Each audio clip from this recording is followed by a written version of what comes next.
강남이 불패라면 대통령도 불패로 간다. 아, 이거 너무 유명한 말이잖아요. 2003년 11월 달에 SBS 특별 좌담에서 네. 노무현 전 대통령이 했던 말입니다. 네, 맞아요. 이게 부동산을 내가 확 잡아보겠다라는 말이죠. 노무현 정부 자체가 네. 본인 스스로 이제 노동 친화적 정부라고 생각했기 때문에 이 부동산은 불로소득이라고 생각했거든요. 그러니까 불로소득으로 재산을 불리는 사회는 절대 건전한 사회가 아니다라고 생각했기 때문에 강력한 부동산 그렇죠. 정책을 그래서 노무현 대통령 어록 좀 공개해 주세요. 우리 네, 성문재 워낙 기자님. 또 노무현 대통령께서는 화끈하게 발언을 하시는 분이시죠. 대표적인 발언을 보면 이제 하늘이 두 쪽 나도 부동산은 잡겠다.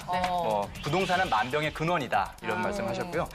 측근들의 발언도 상당히 셌습니다. 당시 유시민 의원이 부동산 문제를 해결하지 못하면 참여정부는 사망 아니면 중상에 이를 것이다. 이렇게 얘기를 하기도 했고요. 근데 진짜 말들이 다 센데 네. 그럼 당시 부동산 분위기가 대체 어땠길래 노무현 정부가 이렇게까지 강력한 부동산 규제 정책을 실시한 건가요? 이제 노무현 정부 전에 이제 김대중 정부 때 IMF 위기로 이제 경제가 침체를 겪다 보니까 경기 부양 정책들을 많이 펼쳤거든요.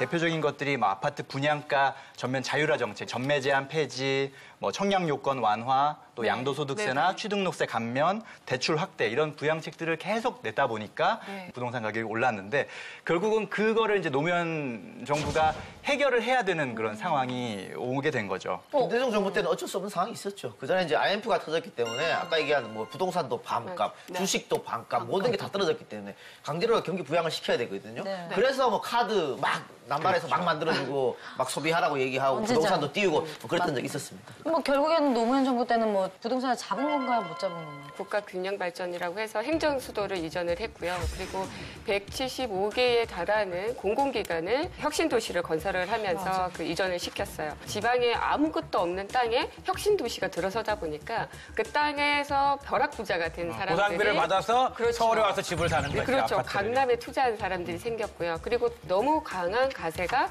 오히려 집값을 올렸다. 왜냐하면 양도세 같은 경우 집을 팔지 못하게끔 만들어버려요. 가지고 있게끔 만들어버린 거죠. 그렇게 되니까 매물이 귀해지면서 가격이 올랐고요. 보유세 같은 경우에는 오히려 내가 가지고 있으면서 생긴 세금에 대한 부담을 전월세에 전가를 하게 된 거죠. 그래서 전월세의 가격 상승으로 이어진 그런 부작용을 낳았다고 볼 수가 있어요.